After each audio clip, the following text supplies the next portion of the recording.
Hi friends, today we're looking at the book of Jeremiah in the 5-Minute Bible, and the year is 2024.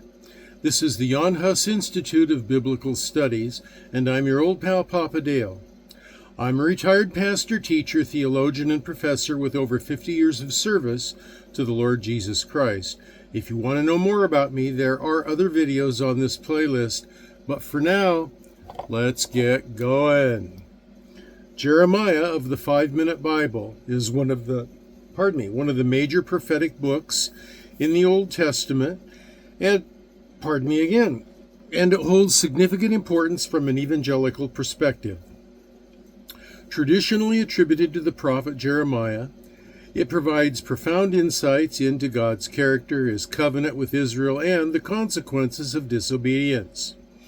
Jeremiah's ministry occurred during a tumultuous period in Judah's history, particularly leading up to and following the Babylonian exile. He was called by God as a young man, and his life reflects the challenges of being a true messenger of God in a time of widespread apostasy.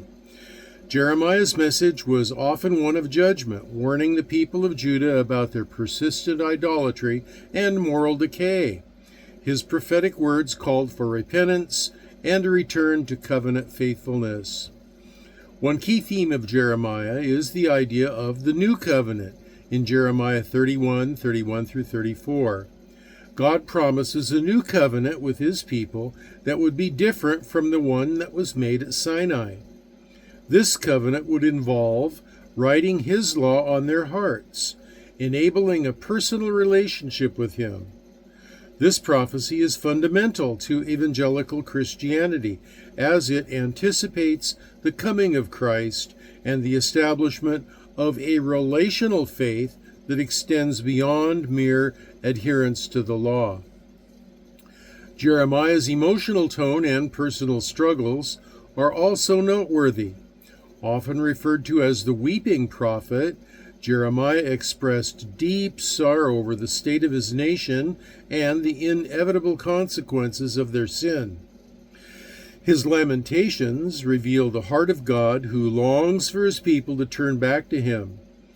This aspect of Jeremiah's character can resonate with evangelicals today, highlighting the importance of intercession for a lost world and the compassion God has for humanity.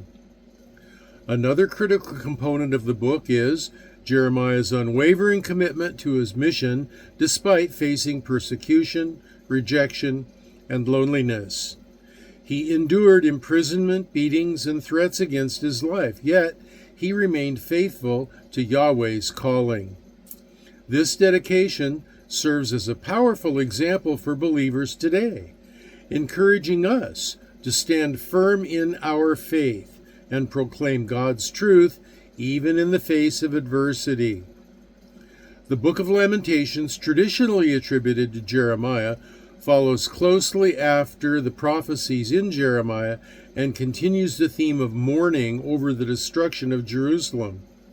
It serves as a poignant reminder of the seriousness of sin and the hope found in repentance and restoration. Evangelicals often draw upon these themes to encourage both individual and in corporate confession and renewal. Moreover, the historical context of Jeremiah enriches the evangelical understanding of God's justice and mercy. The eventual judgment upon Judah underscores the consequences of sin, but it also reveals God's desire for redemption. God's continual efforts to draw his people back, as expressed through his prophets, exemplify his grace and faithfulness.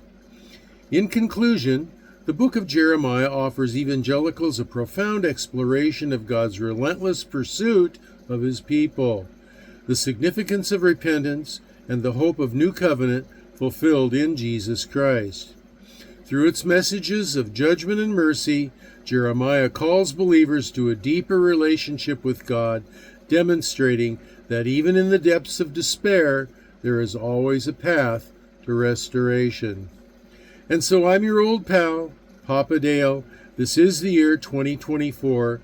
The lecture you just watched is the Jeremiah lecture from the 5-Minute Bible for the Jan Hus Institute of Biblical Studies.